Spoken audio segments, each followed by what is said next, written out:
कृपा से डीले कम करो और आवाज़ बढ़ाइए। भगवान शिव की कृपा से, करुणा से, उनकी उदारता से, बाबा देवादिदेव महादेव की कृपा से पुष्कर राज भगवान के पावन चरणों में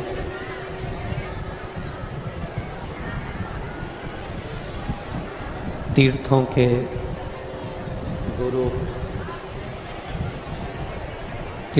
गुरु श्री पुष्कर राज जी में भगवान देवादिदेव महादेव की पावन कथा। डीले कम कर दो और अंदर का बढ़ाओ।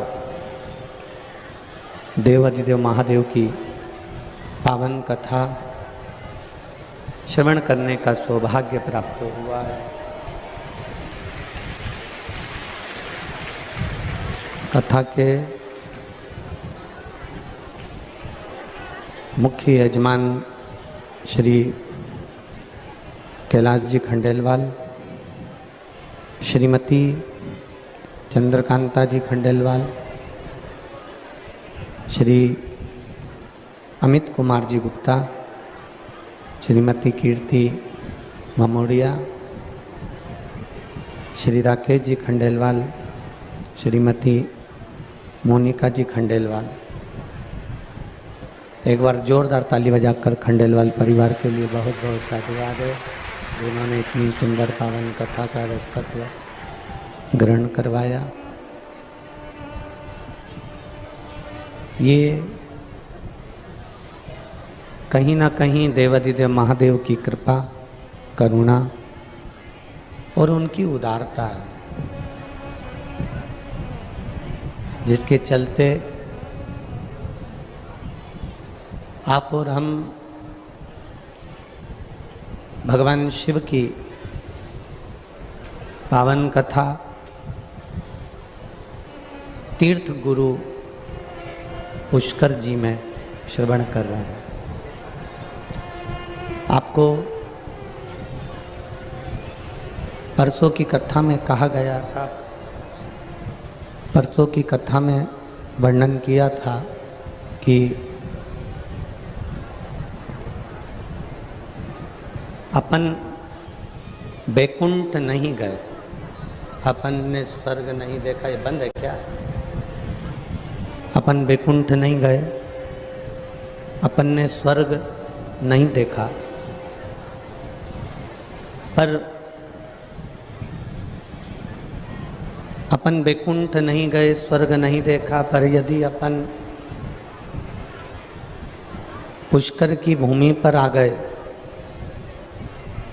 और पुष्कर की भूमि को भी अगर हमने स्पर्श कर लिया, पुष्कर की भूमि को यदि हमने नमन कर लिया, पुष्कर की भूमि को हमने प्रणाम कर लिया, तो समझें कि हम बैकुंठ का निवास कर रहे हैं।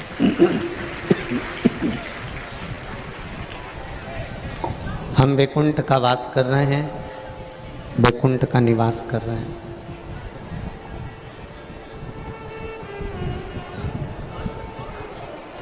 अब ब्रह्मा जी की भूमि है, भगवान नारायण की ये पवित्र भूमि है, ठीक है। भगवान ब्रह्मा की ये पवित्र भूमि, भगवान नारायण की ये पवित्र भूमि, भगवान शिव की ये पवित्र भूमि, जिस भूमि पर स्वयं ब्रह्मा जी यज्ञ करे हैं,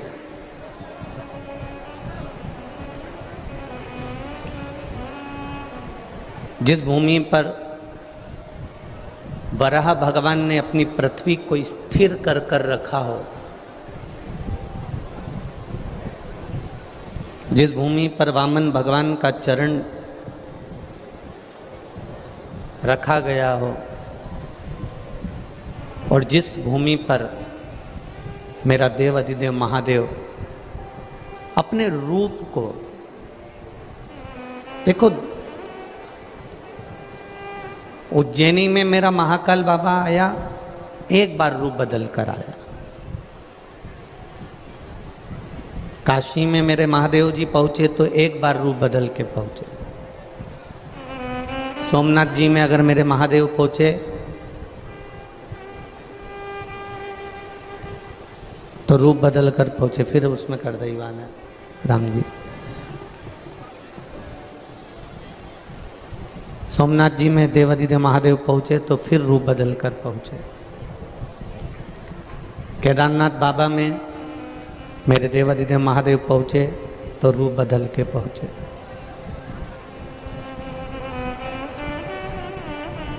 जितने ज्योतिर्लिंग की कथा, जितने ज्योतिर्लिंग का दर्शन आपने किया है, उन ज्योतिर्लिंग में मेरे देवादिदेव महादेव, मेरे महाकाल बाबा, मेरे कैलाश अधिपति, मेरे शिव जितनी बार पहुँचे हैं, एक रूप बदल कर पहुँचे हैं। पर पुष्कर राज की भूमि पर मेरे शंकर भगवान जितनी बार आए, कम से कम 3 बार रूप बदल कर इस पुष्कर राज की धरा पर आए।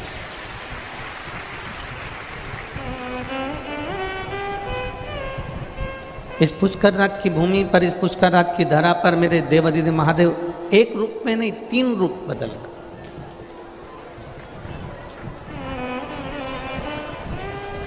बारंबार रूप बदल कर यहाँ पहुँचते हैं, बारंबार रूप बदल कर यहाँ पर आते हैं, बारंबार रूप बदल कर यहाँ दर्शन करने के लिए जाते।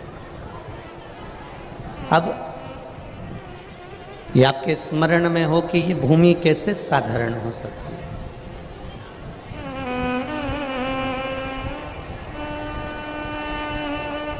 भूलवश भी शिव महापुराण की कथा कहती है, भगवान शंकर का चरित्र कह रहा है, भगवान शंकर की कथा कह रही है, शिव तत्व कह रहा है, शंकर भगवान का पावन चरित्र कह रहा है, शिव महापुराण की कथा कह रही है। यदि भूलवश भी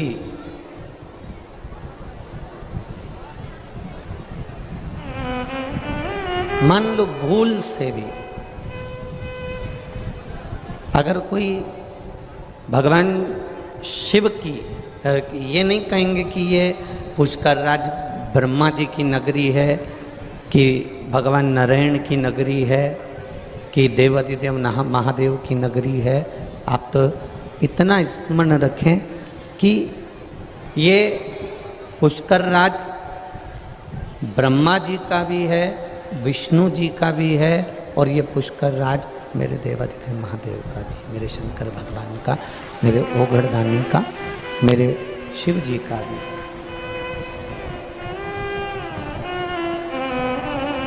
तीनों, फिर वही लाइन आ गई, ब्रह्मा विष्णु सदाशिव जानत अविवेका,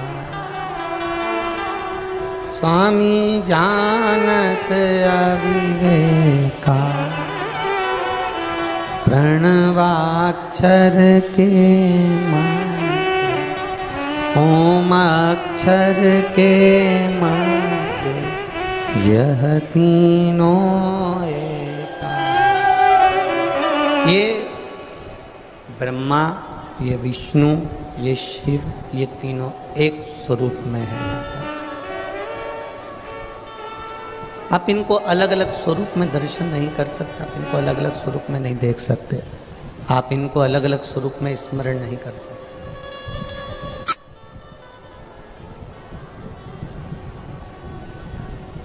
हाँ, अपने भीतर एक बात जरूर उतार के रखिए, किसी पवित्र नदी में,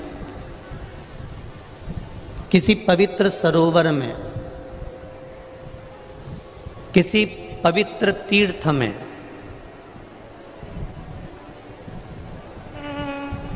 किसी पवित्र स्थान पर जब हम जाएं तो वहाँ किसी भी तरह की गंदगी ना करें। स्नान कर रहे हो, वस्त्र घाट पर ना छोड़ें। दर्शन कर रहे हो, किसी को धक्का ना दें, किसी को कष्ट ना दें।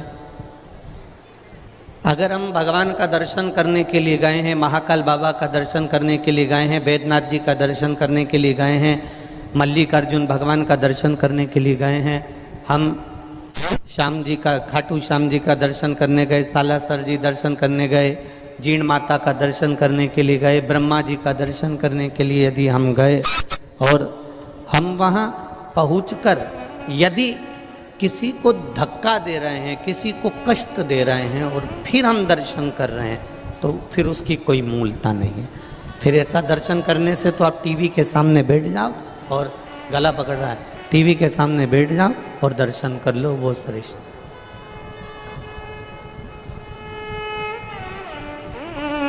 कष्ट देकर दर्शन मूल नहीं है। हम किसी तीर्थ में जा रहे हैं, कितना सुंदर कहा है, जरा ध्यान दीजिएगा।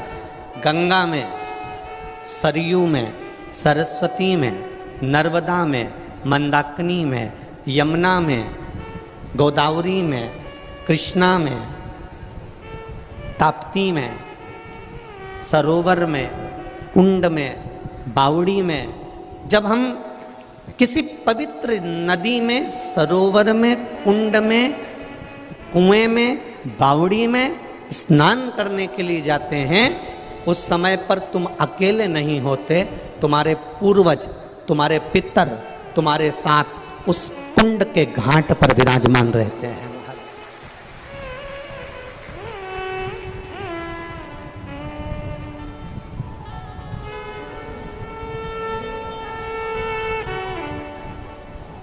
जैसे अब बहुत अच्छी तरह से समझ लेना हो, ब्रह्मा शिव महापुराण की कथा, और वो भी सावन के महीने में चल रही है, बहुत अच्छे से समझिएगा। राम जी के मंदिर में गए, राम जी की मूर्ति है, मंदिर किसका है? जम के बोलो, राम जी। ठीक है, समझ गए? अरे बोलो तो जम के। कृष्ण जी के मंदिर में गए तो मंदिर किसका है? कृष्ण भगवान का। माँ राधा जी होंगी, कृष्ण होंगे। राम जी के मंदिर में गए तो सीता जी होंगी, लक्ष्मण होंगे, हनुमान होंगे, भरत होंगे, शत्रुघ्न। ठीक है। ब्रह्मा जी के मंदिर में गए, ब्रह्मा होंगे। गायत्री माता के मंदिर में गए, गायत्री माता होगी। सावित्री माता के मंदिर में गए, सावित्री माता होगी। लक्ष्मी जी के मंदिर में गए, लक्ष्मी जी होंगी। नारायण के मंदिर में गए, नारायण होंगे। तुम जिस मंदिर में जा रहे हो, उस मंदिर में जो देवता है, बस मंदिर में वो एक अकेला देवता है। जैसे राम मंदिर में राम जी हैं, कृष्ण मंदिर में कृष्ण हैं, दत्त मंदिर में दत्त हैं, शनि मंदिर में शनि जी हैं, बृहस्पति मंदिर में बृहस्पति हैं। पर ये सारे मंदिर में जाना, वहाँ पर एक देवता होंगे और एक देवता का स्मरण होगा। पर शंकर भगवान की शिवालय में, हम शिव मंदिर में, शिवालय में जब जाते हैं तो वहाँ एक देवता नहीं रहते, इसलिए उसका नाम मंदिर नहीं होता, उसका नाम होता शिवालय। शिवालय का मतलब है जिसमें सब लय हैं, अर्थात 33 कोटि देवी देवता उस शिवलिंग के अंतर्गत विराजमान है। एक शिवलिंग के पास में 33 कोटि देवी देवता रहते हैं। वो केवल अकेला शंकर का मंदिर नहीं होता, वो केवल अकेला पार्वती का मंदिर नहीं होता, वो अकेला केवल गणेश का मंदिर नहीं होता, वो अकेला केवल शिव का मंदिर नहीं होता। राम मंदिर जाएंगे तो राम जी हैं, कृष्ण मंदिर जाएंगे तो कृष्ण।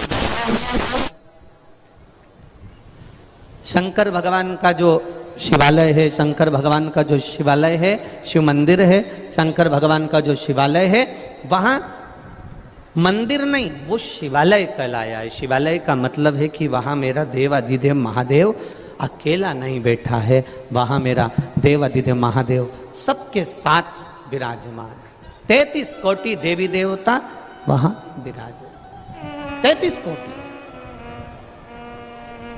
अब आप में से कितने लोग हैं जो शंकर जी के मंदिर में जल चढ़ाने जाते हैं? हाथ उठाओ जरा। सभी जाते हो? रखो।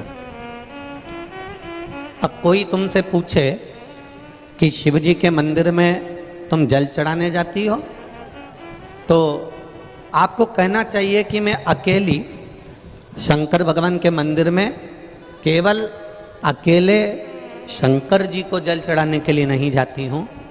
मैं जब जल चढ़ाने के लिए मंदिर पहुँचती हूँ, आवाज नहीं आ रही का?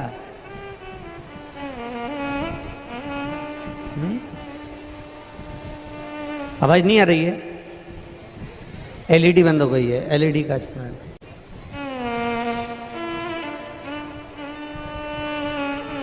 जब शिव मंदिर में हम जाते हैं, जब भगवान देवादिदेव महादेव के मंदिर में हम जाते हैं, तब कोई तुमसे पूछे कि अकेली शंकर जी के मंदिर में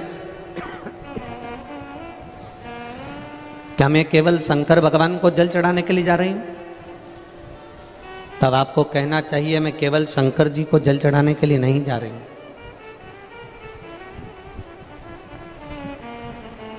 मैं 33 कोटि देवी देवता, जितने भी देवी देवता हैं, जितने भी देवी देव हैं, जितने भी देवता विराजमान हैं, डीले कम कर दे बाबू, डीले कम कर दे। जितने भी देवी देवता हैं, जितने भी देव विराजमान हैं, जितने भी देवियां विराजमान हैं, वो सब शंकर भगवान के शिवालय में जाकर विराजमान, शिव जी के शिवालय में बैठी हुई हैं।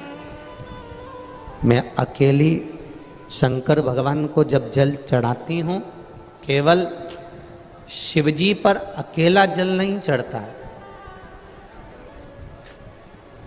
सारे देवता, सभी देव वहां पर विराजमान रहते हैं।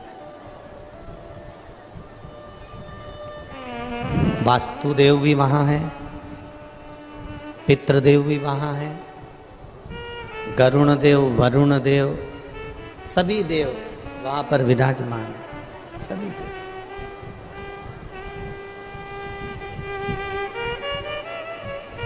इतना स्मरण जरूर रखें, पवित्र जगह पर, तीर्थों में, मंदिरों में तुम्हारे हृदय की भी पवित्रता होना चाहिए, तुम्हारे चित्त की भी पवित्रता होना चाहिए।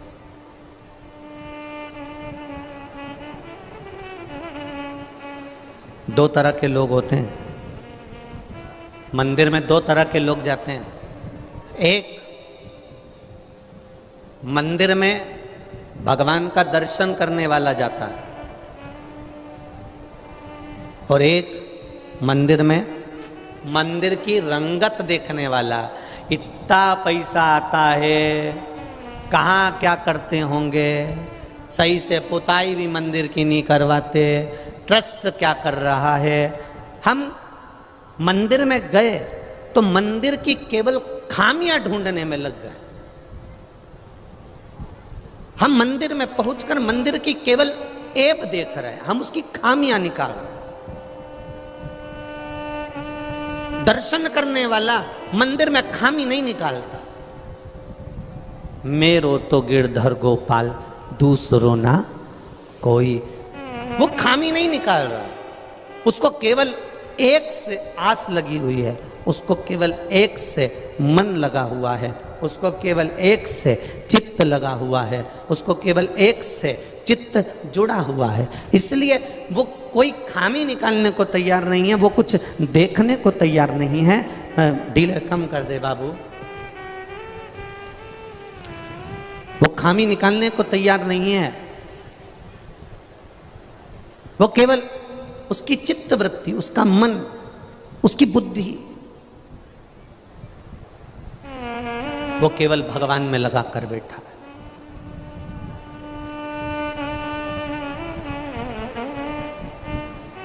बगुला कितनी ऊपर उड़ रहा है, दृष्टि नदी में, तालाब में, बावड़ी में जो मछली है, उस मछली पर उसकी दृष्टि है।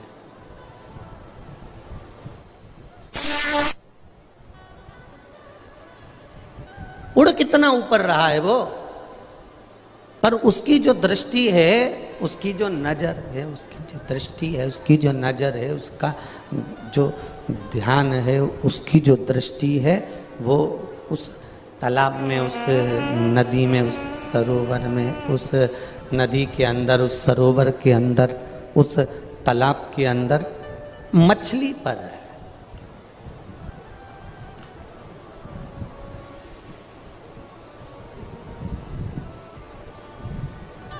वो मछली पर ध्यान लगाकर बैठा हुआ है। बस मछली दिखी, बगुले ने पकड़ी।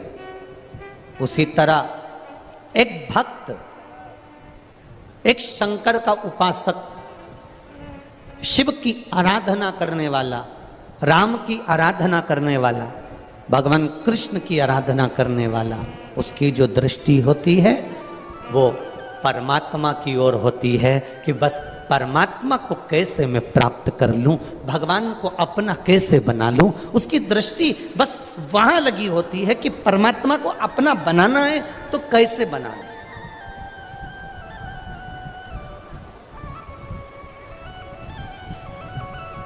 भगवान को अगर मुझे अपना बनाना है, परमात्मा को अपना बनाना है तो मैं कैसे बनाऊं, मैं भगवान को अपना बनाऊं तो बनाऊं कैसे। तीर्थ जाइए, मंदिर जाइए, देवालय जाइए, शिवालय जाइए, भगवान के दरवाजे पर जाइए, पर अपने हृदय की पवित्रता के साथ जाइए, अपने चित्त की पवित्रता के साथ जाइए, अपनी बुद्धि की पवित्रता के साथ जाइए।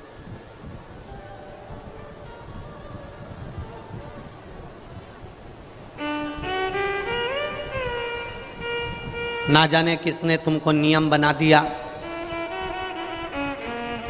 ऐसे ऐसे नियम ना जाने कौन बना देता है। अगर ऐसे नियम कोई बनाता हो तो हमको जरूर बताना, तो हम भी उसके चरण पकड़ लेंगे कि ऐसे नियम किसने बना दिए। किसने तुमको ऐसा नियम बता दिया कि गंगा जी नहाने जाओ, क्षिप्रा जी नहाने जाओ, यमुना जी नहाने जाओ, नर्मदा जी नहाने जाओ, पवित्र नदी में स्नान करने जाओ तो अपने तन का कपड़ा वहीं छोड़ आओ? ये कोई ने बताया तुमको? ये कौन ने नियम बना दिया? लोग नहाने जाते हैं, अपना कपड़ा मत छोड़ आते। कपड़ा छोड़ दिया मतलब अपनी बीमारी छोड़ दी, अपना दुख छोड़ दिया, अपनी तकलीफ छोड़ दी। ये कौन ने नियम बना दिया? किसी शास्त्र में, किसी वेद में, किसी पुराण में ये नहीं लिखा कि किसी पवित्र नदी पर स्नान करने जाना तो अपने तन के कपड़े को वहीं घाट पर छोड़कर आ जाना। अपने तन के कपड़े को अपने उस घाट पर छोड़कर आ जाना, ये किसी वेद और शास्त्र और पुराण में नहीं लिखा। किसी सरोवर में स्नान करने जाओ तो घाट पर अपने कपड़े छोड़कर आ जाओ। वो कपड़े पड़े रहते हैं। अमावस्या के दिन स्नान करने गए, दिवाली के दिन स्नान करने गए, कार्तिक का स्नान करने गए, पूर्णिमा का स्नान करने गए, तुम्हारे तन का कपड़ा तुम वहां पटक कर आ गए। पटक कर आ गए, वो कपड़ा दूसरे लोग नहा रहे थे, पाँव में आ रहा है, लोगों को तुम्हारा कपड़ा छुआ जा रहा है, उससे तुमको दोष लगेगा। इसलिए जिस सरोवर में, तालाब में, गंगा में, यमुना में, सरयू में, सरस्वती में, नर्मदा में, जिस पवित्र नदी में, जिस पवित्र सरोवर में, जिस पवित्र कुंड में तुम स्नान करो, उस कुंड की मर्यादा का ध्यान रखो कि हम उसको गंदा ना करें, क्योंकि इसमें 33 कोटि देवी देवता आकर स्नान करते हैं और हम भी स्नान कर रहे हैं, तो इसको शुद्ध रखा जाए। इसकी शुद्धता का ध्यान दिया।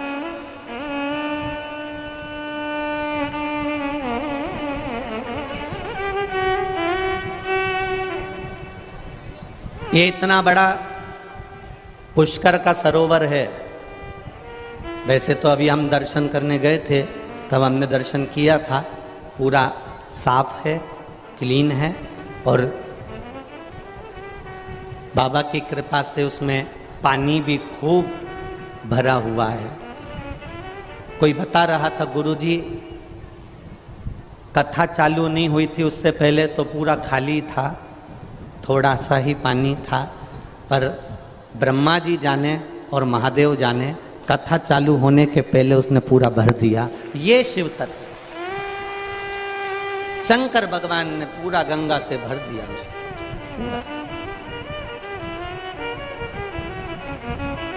अब हम जब स्नान करने जाएं, पवित्र होना चाहिए हमारा सरोवर, हमारा तालाब, हमारी नदी, हमारे कुंड स्वच्छ रहे। और यही देख के तो हमने जो निर्माल्य विसर्जन लोग रथ चला रहे हैं, ये इसी के कारण तो चला रहे हैं कि हमारी नदियां पवित्र रहे, सरोवर पवित्र रहे, बावड़ियां पवित्र रहे, उसमें गंदगी ना जाए। जल है तो हमारा कल है, जल नहीं होगा तो हमारा कल नहीं होगा, फिर हम कैसे अपने जीवन को जी पाए? विचार करें। स्वच्छता का भाव रखिए, निर्मलता का ध्यान रखिए, और भगवान से जब तुम लाड लड़ाने के लिए जाओ, बहुत बहुत सुंदर बात है, बहुत स्मरणीय आनंदमय बात है। हम कहेंगे जब तुम देव अधिदेव महादेव से लाड लड़ाने के लिए जाओ, तुम शंकर भगवान से प्रार्थना करने के लिए जाओ, तुम शिव जी से विनती करने के लिए जाओ, तब तुम्हारे हृदय की पवित्रता का भाव का ध्यान रख कर जाना। भगवान शंकर से अपने हृदय से, अपने दिल से, उससे दिल की बात कहने के लिए जाना। दिखावे से शिव कभी प्रसन्न नहीं हुए, दिखावे से भगवान शंकर कभी प्रसन्न नहीं होते। दिल से जाइए।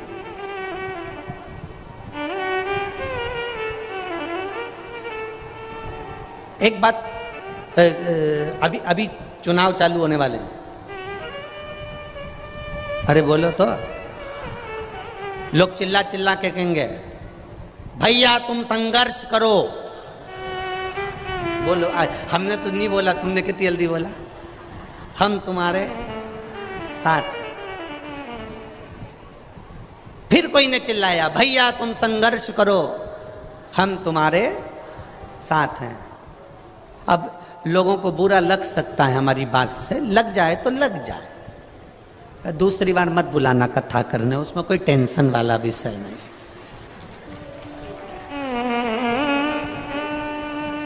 भैया तुम संघर्ष करो, बोलो तो हम तुम्हारे साथ हैं। ईमानदारी से बोलना।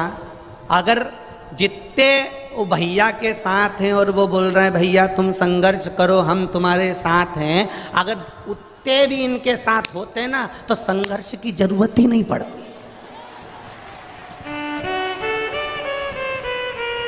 संघर्ष की जरूरत कब पड़ती है? जब साथ वाला भी साथ नहीं देता है, तब संघर्ष की जरूरत पड़ती है। अब जो कह रहे हैं भैया तुम संघर्ष करो हम तुम्हारे साथ हैं, अब ईमानदारी से बोला जाए तो ये जो चिल्ला रहे हैं हम तुम्हारे साथ हैं, अगर इतने भी साथ होते और दिल से साथ होते तो ऐसा कोई युद्ध नहीं जो जीत कर ना आ जाते। बस संघर्ष तब होता है जब अपने साथ छोड़ देते हैं। संघर्ष जब होता है जब अपना साथ छोड़ देता है। संघर्ष के समय पर लोग कहते हैं भैया तुम संघर्ष करो हम तुम्हारे साथ हैं। अगर मालूम पड़े अबे भैया के ऊपर थोड़ा सा तकलीफ आ जाए तो जितने साथ हैं सब अपने कमरे से बाहर नहीं निकलेंगे, फिर भैया अकेले लटक रहे।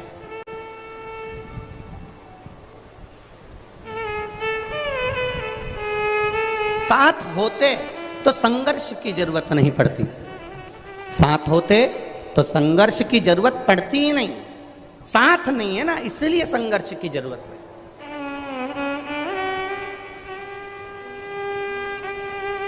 अब एक बात बहुत ध्यान देना, सत्ता, वैभव, लक्ष्मी, धन, प्रतिष्ठा, नाम, इज्जत, शोहरत पाने के लिए संघर्ष करना पड़ता है, पर भगवान का चरण पाने के लिए कोई संघर्ष की जरूरत नहीं। उसके चरणों में पहुंच जाओ, वो प्राप्त हो जाए। नाम कमाने के लिए संघर्ष करना पड़ेगा, वैभव कमाने के लिए संघर्ष करना पड़ेगा, सत्ता कमाने के लिए संघर्ष करना पड़ेगा, सब कुछ करने के लिए संघर्ष करना पड़ेगा। पर एक बार जो भगवान का हो गया, एक बार जो परमात्मा का हो गया, एक बार जो महादेव का हो गया, जो भगवान के मंदिर में परमात्मा के चरणारविंद में जिसने जाना चालू कर दिया, उसको संघर्ष की जरूरत नहीं पड़ती है। जब मेरा महादेव हाथ पकड़ता है तो कीचड़ में से भी निकाल कर ऊपर कर देता है। वो देव अधिदेव पकड़ कर बाहर कर देता। एक पत्र आया, देखिए।